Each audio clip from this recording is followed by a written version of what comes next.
Jadi kita akan latihan soal ya. Bukan kemarin sih ya, video yang kemarin kan saya sudah membahas mengenai bab hakikat fisika.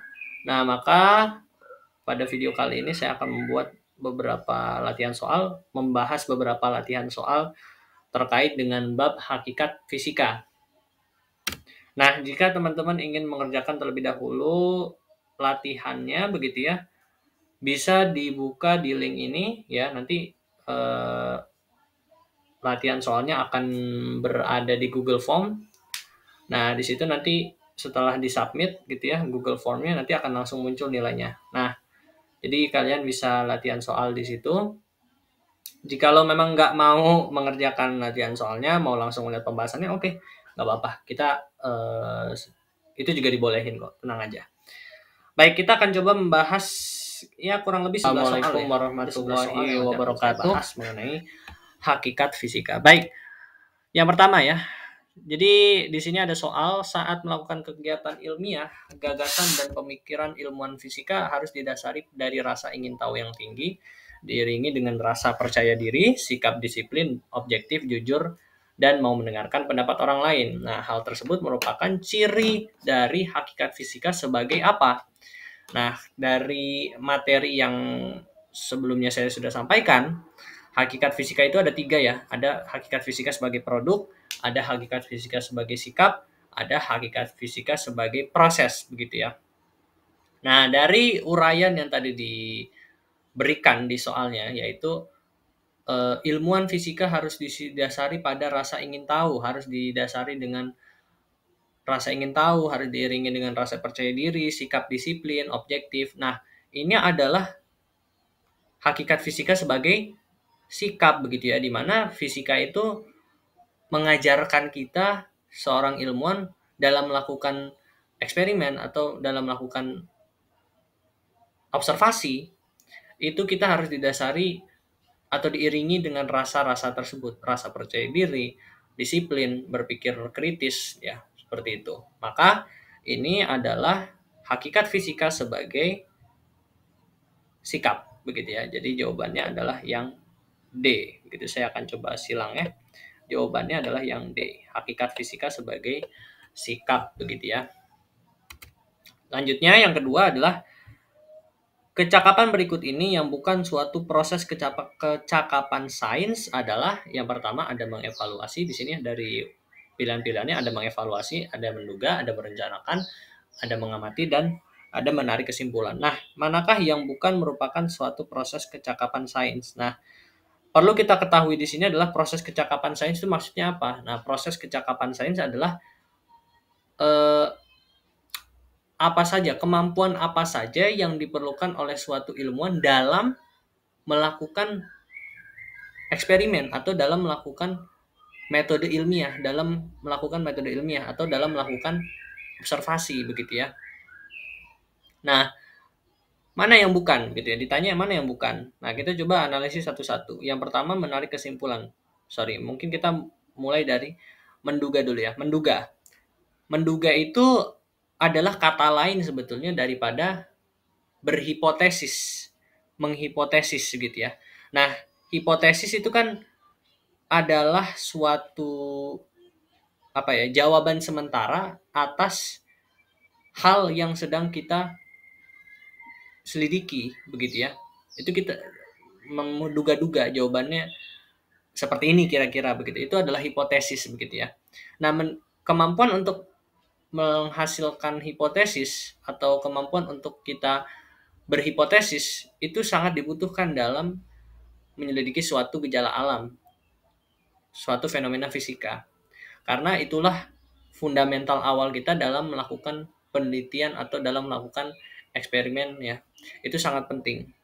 Maka kemampuan menduga ini atau kemampuan untuk berhipotesis sangat diperlukan dalam kecakapan sains. Jadi itu sangat diperlukan. Berarti menduga itu benar ya. Selanjutnya merencanakan. Nah, merencanakan juga harus dimiliki oleh suatu ilmuwan dalam melakukan metode ilmiah, dalam menjalankan metode ilmiah atau menjalankan eksperimen. Nah, karena apa? Karena kalau misalkan dia tidak bisa merencanakan bagaimana jalannya observasi yang akan dia lakukan, bagaimana caranya dia bisa menjadi ilmuwan yang baik, bagaimana caranya dia bisa menghasilkan produk-produk fisika yang berupa rumus gitu. Bagaimana caranya dia menghasilkan hal tersebut kalau misalkan dia tidak bisa merencanakan eksperimennya dia sendiri, observasi dia sendiri, metode ilmiah dia sendiri. Maka merencanakan itu sangat penting. Itu merupakan kecakapan sains yang diperlukan. Maka kecakapan ini diperlukan. Nah, mengamati, ya tentu mengamati itu adalah inti daripada kecakapan sains ya. Inti daripada mengobservasi itu adalah kita mengamati fenomena alam, gejala alam. Maka ini harus dimiliki oleh seorang ilmuwan. Maka ini adalah proses kecakapan sains. Nah, yang terakhir adalah menarik kesimpulan. Nah, dari mengamati itu kan kita akan mendapatkan data begitu ya. Kita akan mendapatkan data mengenai fenomena-fenomena alam yang kita selidiki. Nah, dari data tersebut kita olah, lalu kita tarik kesimpulan. Nah, maka menarik kesimpulan itu diperlukan dalam suatu proses metode ilmiah. Itu harus dimiliki oleh seorang ilmuwan. Kemampuan untuk menarik kesimpulan daripada data-data yang ada, itu diperlukan oleh seorang ilmuwan. Maka ini diperlukan. Nah, yang terakhir adalah mengevaluasi. Apakah mengevaluasi itu diperlukan? Nah, ingat bahwa kita konteksnya adalah membicarakan tentang proses kecakapan sains. Proses kecakapan sains adalah maksudnya adalah kemampuan yang harus dimiliki oleh seorang ilmuwan pada saat melakukan atau menyelidiki suatu gejala ilmiah, gejala alam, fenomena fisika. Mengevaluasi ya, apakah mengevaluasi perlu? Diperlukan memang, tetapi bukan pada saat menyelidiki suatu fenomena alam. Dia dilakukan setelah kita mengamati gejala alam itu. Jadi setelah kita menarik kesimpulan, kita mengamati, kita merencanakan, kita menduga, ada yang namanya evaluasi. Ya tentu. Tapi itu juga bukan dilakukan oleh si peneliti itu.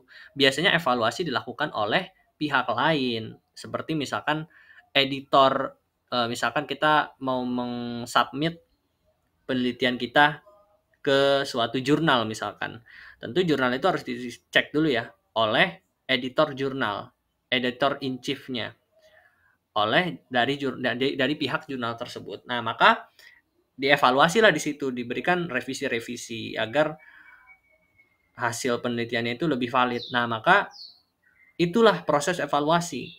Nah, proses evaluasi itu dilakukan oleh pihak ketiga.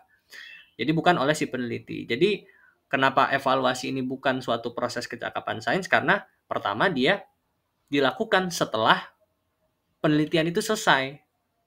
Setelah metode ilmiah itu telah selesai dilaksanakan. Dan yang kedua itu dilakukan oleh pihak ketiga, bukan si peneliti yang melakukan. Jadi emang evaluasi bukanlah suatu proses kecakapan sains. Maka ini adalah jawaban yang kita cari. Selanjutnya adalah yang ketiga, pertanyaan yang ketiga, urutan langkah-langkah dalam metode ilmiah yang tepat adalah, nah ini sih harusnya gampang begitu, ini soal yang gampang. Pertama, dalam melakukan metode ilmiah kita harus merumuskan dulu nih, masalahnya apa. Pertama itu dulu. Kalau kita nggak bisa menentukan itu, ya susah ntar ke depannya.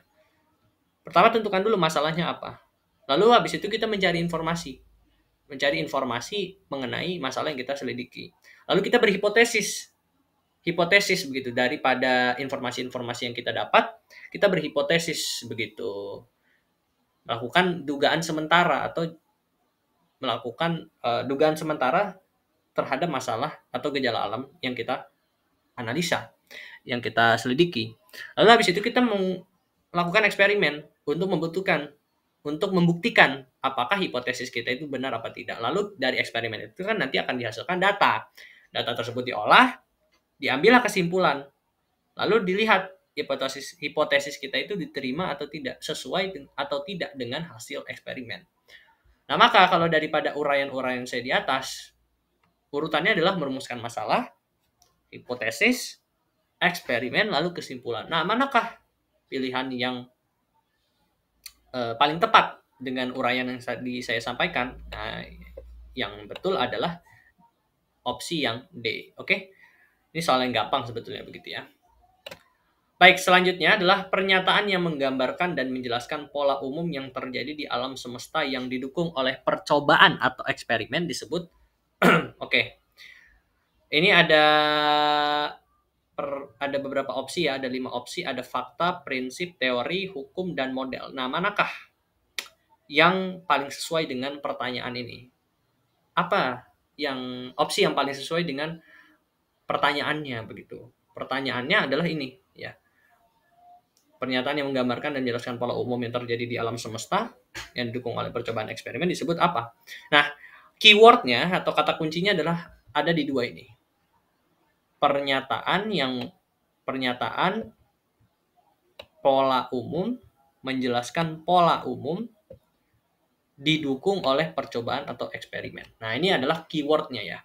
Keywordnya, kata kuncinya. Kita selidiki satu-satu. Fakta. Nah, fakta itu adalah kejadian yang kita terima sebagai kenyataan. Misalkan bumi berputar pada sumbunya. Berputar pada sumbunya. Itu adalah fakta. Nah, tetapi memang itu tidak fakta itu tidak didukung oleh percobaan atau eksperimen. Itu tidak begitu ya. Jadi fakta adalah sesuatu yang kita terima sebagai kebenaran aja, tapi tidak didukung oleh eksperimen. Jadi fakta ini salah. Dan biasanya fakta ini masih bahasanya itu biasanya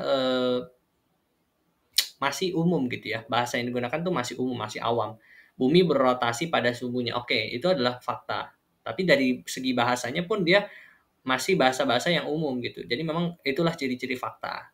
Maka tidak sesuai dengan yang dimaksud di soal. Selanjutnya adalah prinsip gitu ya. Mungkin kita lanjutkan dulu ke yang model. Oke, model. Model itu adalah visualisasi daripada suatu prinsip atau teori atau hukum gitu ya. Bisa prinsip, bisa teori, bisa hukum. Jadi model itu adalah suatu visualisasi, bisa berupa gambar, bisa berupa video yang menggambarkan mengenai prinsip atau teori atau hukum gitu. Maka biasanya model itu disajikan dalam bentuk gambar atau visual. Maka model ini tentu tidak sesuai dengan apa yang diminta di soal. Karena yang dimaksud di soal adalah, yang ditanya di soal adalah pernyataan. Bentuknya itu pernyataan. Nah, tersisa dua, ada prinsip, teori, hukum. Nah, ingat bahwa prinsip prinsip dan hukum ini punya dua kesamaan gitu ya. Ada kesamaan antara prinsip dan hukum. Nah, kalau hukum dia adalah pernyataan yang menggambarkan pola umum yang terjadi di alam semesta. Sedangkan kalau prinsip itu adalah pola khusus. Pernyataan menggambarkan, menjelaskan pola khusus begitu. Nah, maka yang lebih tepat adalah hukum begitu ya dibanding prinsip, karena kalau prinsip itu menjelaskan pola khusus. Maka ini jawabannya adalah hukum ya. Nah, kenapa bukan teori? Nah, teori juga didukung oleh percobaan atau eksperimen. Sedangkan kalau hukum itu tidak. Nah, mungkin ada yang ngomong seperti itu atau yang berpendapat seperti itu. Tapi bagaimana cara saya menjawabnya? Nah, teori memang didukung oleh percobaan dan eksperimen. Hukum juga didukung oleh percobaan dan eksperimen. Ya, didukung oleh percobaan dan eksperimen. Ya.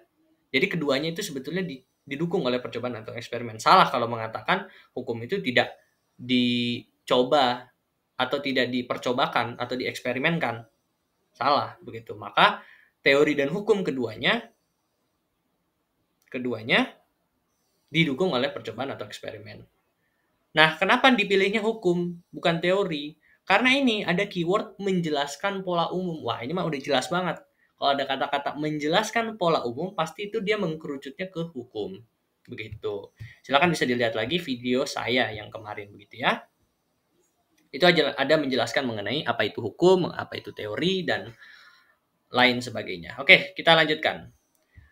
Hambatan listrik ketika dirangkai seri dan dihubungkan dengan sumber tegangan, maka jumlah tegangan pada masing-masing resistor besarnya sama dengan tegangan sumber dan arus yang mengalir pada resistor besarnya sama.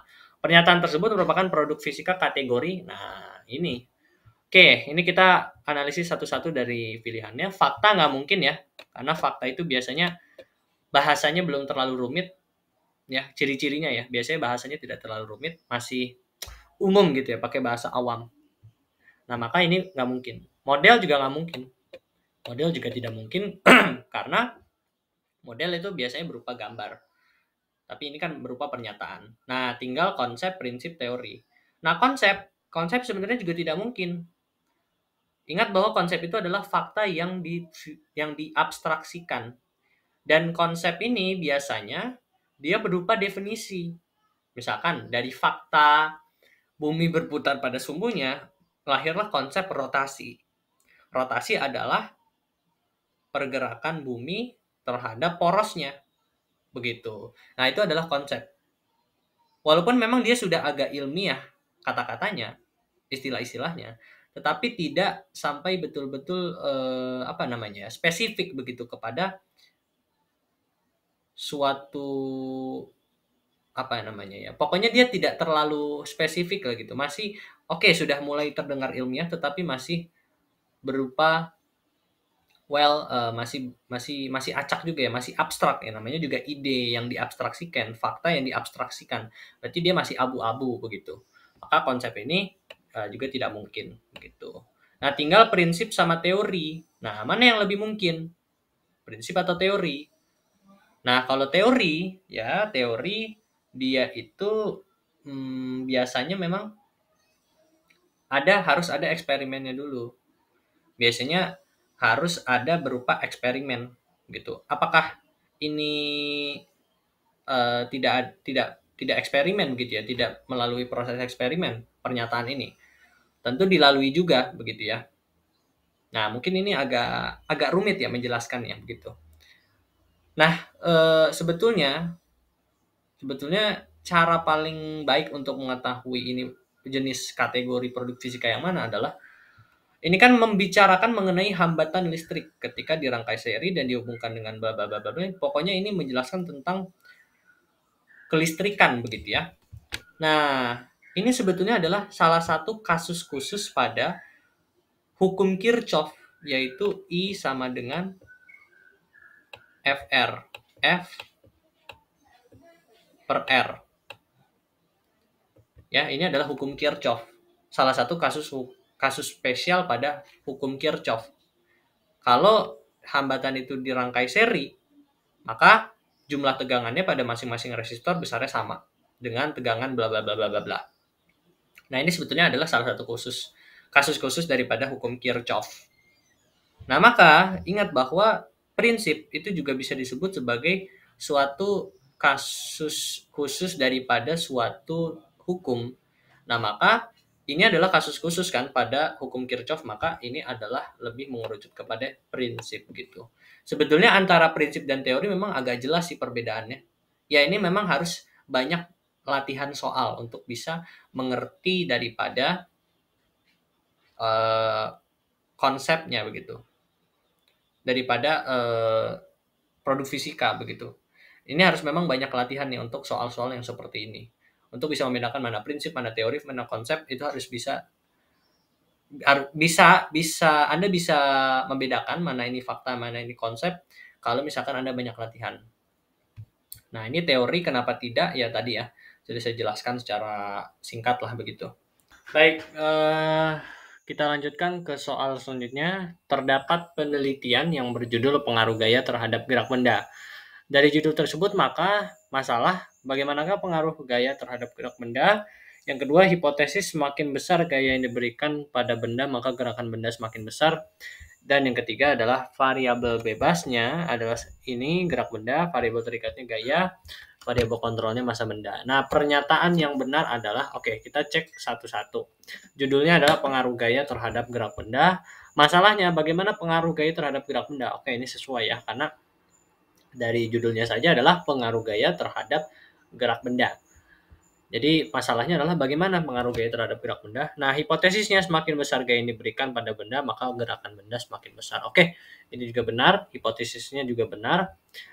Nah, sekarang kita cek nih. Variabel bebasnya gerak benda, variabel terikatnya gaya, dan variabel kontrolnya massa benda. Sekarang kita balik lagi ke judulnya. Pengaruh gaya terhadap gerak benda. Berarti yang dijadikan variabel bebas yang mana? Gaya ya, kenapa? Karena pengaruh gaya terhadap gerak benda. Berarti gayanya nih yang diubah-ubah, terus dilihat gerak bendanya apakah ada perubahan akibat dari perubahan gaya itu. Nah, berarti gaya inilah yang jadi variabel yang dia nilainya diubah-ubah, lalu gerak benda inilah adalah variabel yang nanti dilihat perubahannya akibat dari perubahan variabel bebasnya itu, yaitu berupa gaya. Berarti variabel bebasnya sebetulnya adalah gaya. Jadi ini variabel bebas. Sedangkan gerak benda adalah variabel terikat, yaitu variabel yang berubah-ubah nilainya karena perubahan variabel bebas begitu.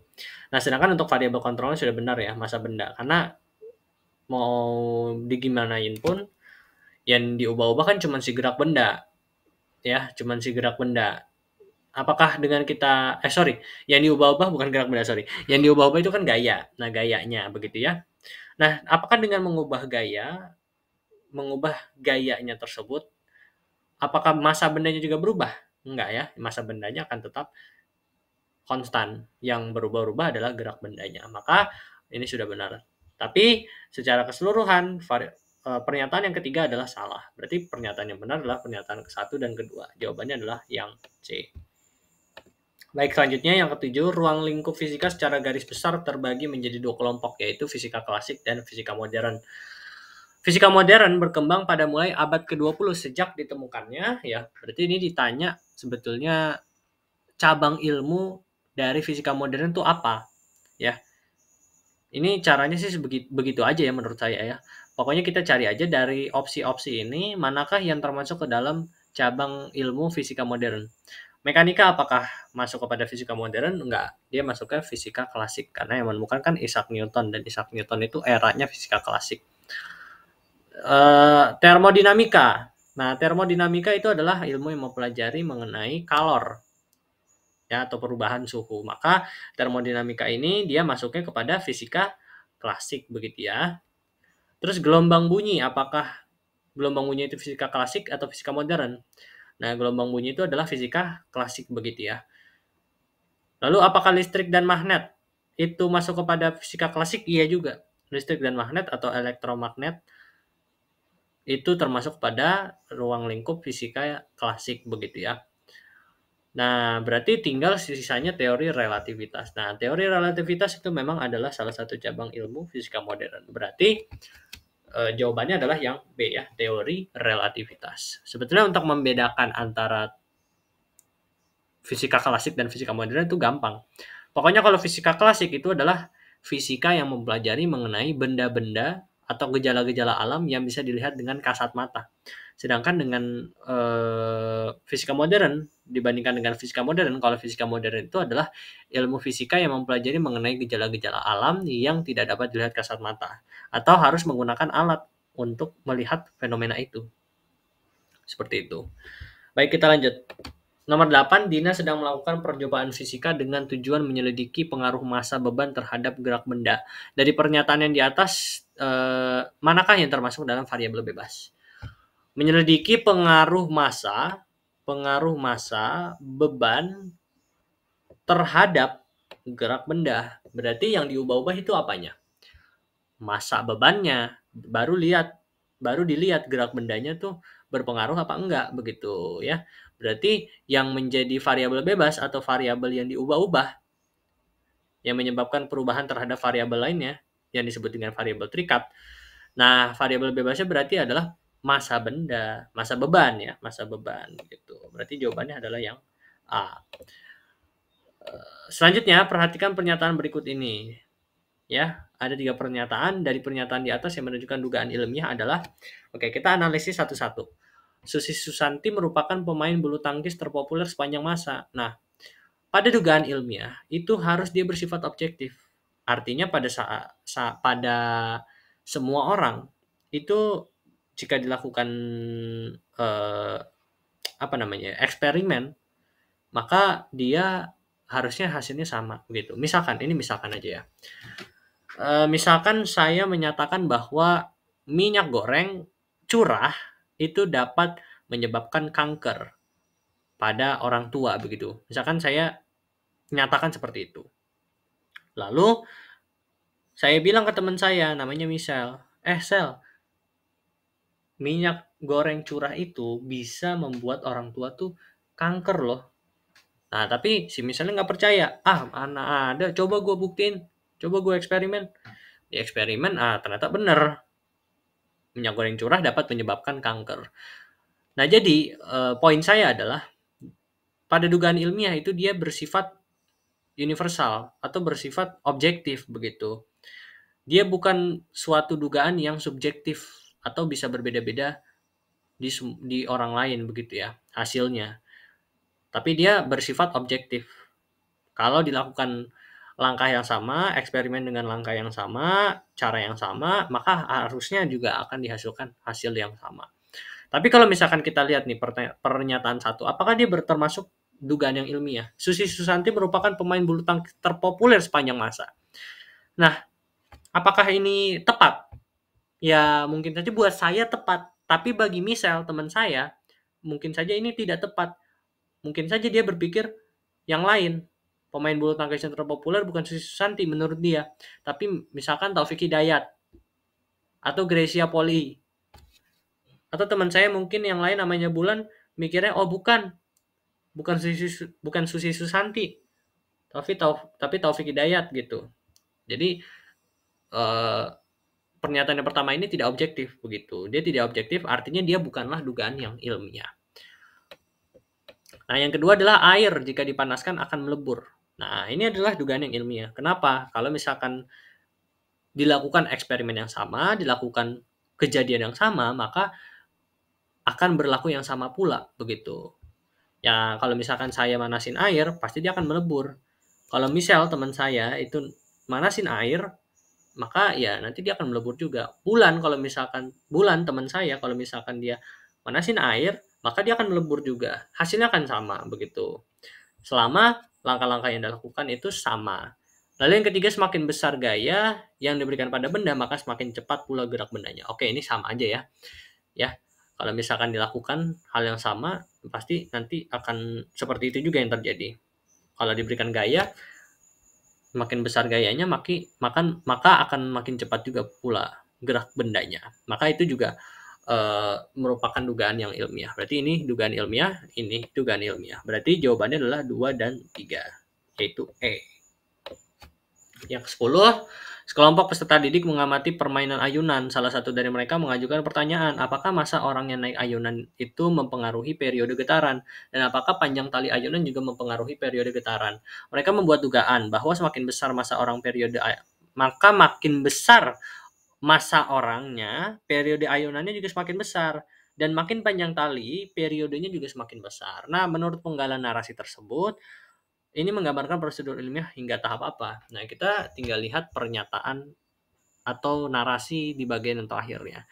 Mereka membuat dugaan bahwa semakin besar masa orang, periodenya akan makin besar juga, dan bla bla bla bla bla bla. Berarti di sini dia membuat dugaan. Dugaan itu bisa kita sebut sebagai hipotesis. Berarti dia di sini sampai tahapnya itu adalah membuat hipotesis. Berarti jawabannya adalah yang C ya, nggak usah panjang-panjang ini sebenarnya. Dan ini yang terakhir, fakta, konsep, teori, rumus, prinsip, hukum, dan model merupakan, ini jelas ya, produk fisika. Ini adalah kumpulan-kumpulan ilmu pengetahuan yang dihasilkan daripada fisika. Nah, mungkin itu adalah semua soal daripada sudah saya bahas begitu ya, semua soal yang mengenai hakikat fisika. Semoga bisa bermanfaat untuk teman-teman sekalian. Terima kasih. Assalamualaikum warahmatullahi wabarakatuh.